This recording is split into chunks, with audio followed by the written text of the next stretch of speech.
नमस्कार।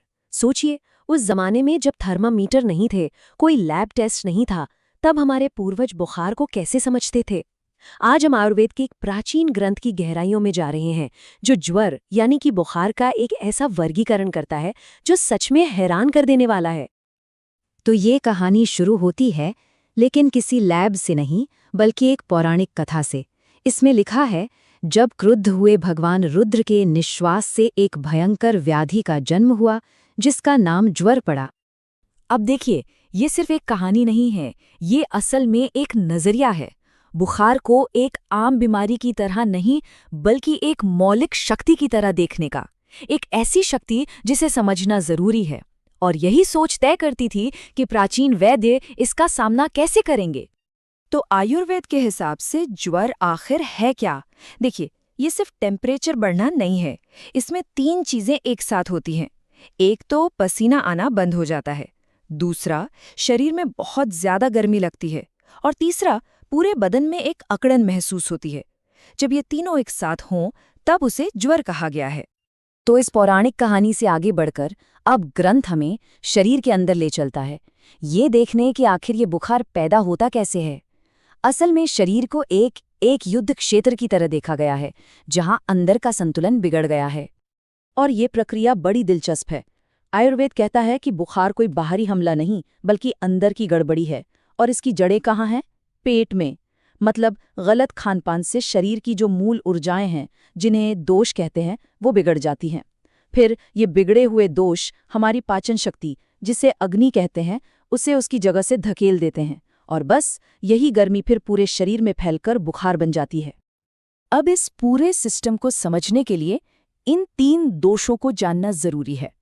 पहला है वात, जो हवा और गति से जुड़ा है। दूसरा पित्त, जो आग और शरीर के मेटाबॉलिज्म से जुड़ा है।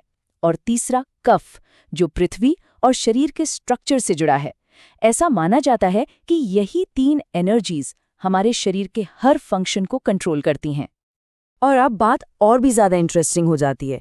होता क्या है कि जब इन तीनों दोषों में से कोई एक हावी हो जाता है ना, तो वो बुखार को अपनी एक अलग ही पहचान, एक अलग पर्सनालिटी दे देता है। चलिए देखते हैं कैसे। तो यहाँ देखिए, दोनों में जमीन आसमान का फर्क है।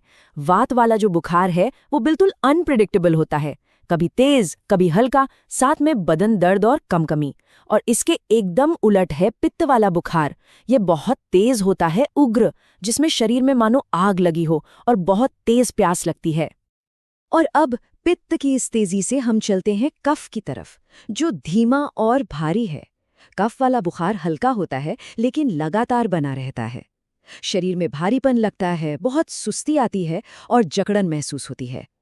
तो सोचिए, बीमारी एक, लेकिन चेहरे 3 अलग-अलग। लेकिन कहानी यहीं खत्म नहीं होती। क्या होगा अगर ये एनर्जी आपस में मिल जाएं? तब ये सिस्टम और भी गहरा हो जाता है। इसमें ऐसे बुखारों का भी जिक्र है जब 2 या तीनों दोष एक साथ मिल जाते हैं और लक्षणों का एक बड़ा ही कॉम्प्लेक्स मिक्सअप बन जाता है। और इनमें जो सबसे खतरनाक हालत है, उसे कहते हैं सन्निपातज ज्वर। ये वो स्थिति है जब तीनों के तीनों दोष एक साथ अपना संतुलन खो देते हैं। इसे समझिए शरीर के अंदर का एक महातूफान, पूरी तरह से केओस। और इसके लक्षण इस अंदरूनी लड़ाई को साफ दिखाते हैं। एक पल में शरीर जल रहा होता है, तो दूसरे ही पल बर्फ जैसी ठंड लगती है। हड्डियों में दर्द, कंफ्यूजन, कान बजना, मतलब शरीर का पूरा रेगुलेटिंग सिस्टम ही आपस में लड़ रहा है। एक और दिलचस्प बात, ये ग्रंथ इसके लिए खास टाइमलाइन भी बताता है। 7वां दिन, 10वां दिन और 12वां दिन ये क्रिटिकल पॉइंट माने गए हैं। इससे पता चलता है कि पुराने वैद्य भी इन बुखारों के एक पैटर्न को समझने की कोशिश कर रहे थे, ताकि वो जान सकें कि सबसे मुश्किल घड़ी कब आने वाली है। अच्छा, सिर्फ दोषों के हिसाब से ही नहीं, ये सिस्टम बुखार की गहराई को भी नापता है। कैसे? ये देखकर कि बुखार शरीर के 7 ऊतकों या धातुओं में से कितनी अंदर तक घुस चुका है, प्लाज्मा से शुरू होकर प्रजनन ऊतक तक। और ये जो प्रोग्रेशन है ना, ये एक तरह का रोड मैप है, ये पता लगाने का कि मरीज की हालत कितनी गंभीर है। जब बुखार सिर्फ प्लाज्मा या खून जैसे बाहरी ऊतकों तक है, तो इलाज मुमकिन है। लेकिन जैसे जैसे वो हड्डी और बोन मैरो जैसी गहरी जगहों तक पहुंचता है, बचने के चांस उतने ही कम होते जाते हैं। तो सवाल ये है कि एक पुराना वैद्य ये कैसे जानता था कि मरीज ठीक हो रहा है या हालत बिगड़ रही है, खासकर जब बुखार अपनी पीक पर हो।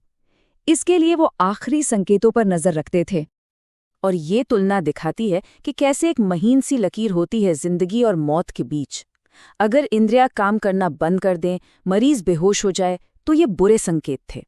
लेकिन दूसरी तरफ अगर पसीना आने लगे, छींक आए या भूख लगने लगे, तो ये संकेत थे कि शरीर वापस लड़ रहा है, जीत रहा है।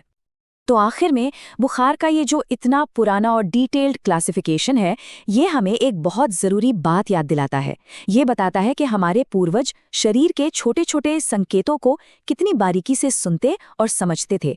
और ये हमें सोचने पर मजबूर करता है कि ऑब्जर्वेशन का ये गहरा सिस्टम आज हमें अपने शरीर को सुनने के बारे में क्या सिखा सकता है। ये एक ऐसा सवाल है जो आज भी उतना ही रेलेवेंट है।